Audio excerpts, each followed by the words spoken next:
இலங்கையில் நிலவும் சீரற்ற காலநிலையால் கடலுக்கு செல்ல வேண்டாம் என அறிவித்தல் விடுக்கப்பட்டுள்ள நிலையில் இந்திய கடற்றொழிலாளர்களின் அட்டகாசம் அதிகரித்துள்ளதாகவும் கடற்றொழிலாளர்கள் விசனம் வெளியிட்டுள்ளனர்.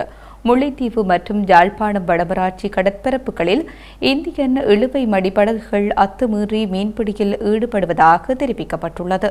கடற்சீற்றம் காரணமாக கடற்றொழிலாளர்கள் மற்றும் கடற்படையினர் கடலுக்கு செல்ல வேண்டாம் என அறிவிக்கப்பட்டுள்ளது. இந்த நிலையில் மீனவர்கள் யாரும் கடலுக்கு செல்லவில்லை. இதை சாதகமாக பயன்படுத்திய இந்தியன் இழுவை மடிப்படகுகள் முல்லைத்தீவு கடற்பரப்புக்கு 1 கிலோமீட்டர் கரைக்கு அன்னளவாக வருகை தந்து இழுவை மடி மீன்பிடியில் ஈடுபட்டு வருவதை கரையில் உள்ள இலங்கை கடற்றொழிலாளர்கள் அவதானித்துள்ளதாக தெரிவிக்கப்பட்டுள்ளது. முல்லைத்தீவு வட்டுவாகல் மற்றும் சாலி பகுதியில் இலங்கை கடற்படையின் மிகப்பெரிய கடற்படை தளங்கள் அமைந்திருக்கின்ற போதிலும் கடற்படை தளத்திற்கு அண்மையாக வந்து இந்திய இழுவை மடிப்படகுகள் எவ்வித பயமுமின்றி தொழில் செய்து வருவதாகவும் இலங்கை கடற்றொழிலாளர்கள் விசனம் வெளியிட்டுள்ளனர். முல்லைத்தீவு கடற்றொழிலாளர்களின் வாழ்வாதாரத்தை இந்திய இழுவை மடிப்படகுகள் அளித்துச் செல்வதை தடுப்பதற்கு இதுவரை எந்தவித நிரந்தர முயற்சிகளையும் உரியவர்கள் எடுக்கவில்லை என அவர்கள் கவலை வெளியிட்டுள்ளமையும் குறிப்பிடத்தக்கது.